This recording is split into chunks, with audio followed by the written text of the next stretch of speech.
বেশ কিছুদিন আগে হঠাৎ করেই হাজব্যান্ডকে বলেছিলাম, তুমি তো অনেক দিন হয়ে গেছে কোথাও ঘুরতে নিয়ে যাওনি। তো সেই কারণেই হাজব্যান্ড বলেছিল যে চলো আমার আজকে কাজ আছে, তুমি যদি যেতে চাও আমার সাথে যেতে পারো। তো বেরিয়ে পড়েছিলাম ওর সাথে চায়ের ট্রিটে। কি হয়েছে, ওর সমস্ত কাজ মিটিয়ে একটা চা দোকানে বসেছি চা খাওয়ার জন্য।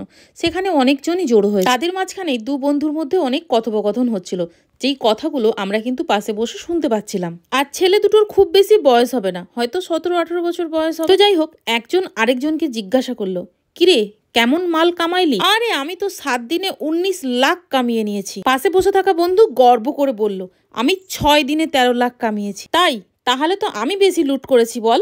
হ্যাঁ রে বন্ধু, তুই তো আমার থেকে অনেক বেশি সোনা লুট করেছিস।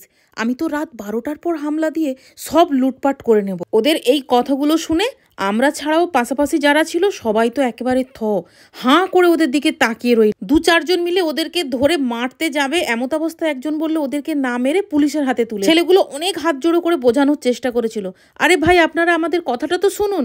কেউ তাদের কথা না শুনে শেষ পর্যন্ত পুলিশ জড়ো করলো। পুলিশ এসে এক ডান্ডা মারতেই তারা বলল, আরে বাবা এ গোল্ড সে গোল্ড নয়, তাহলে কি গোল্ড? এটা তো আমরা ফ্রি ফায়ার গেম খেলে খেলে যে গোল্ড কয়েন জমা করি সেই গোল্ডের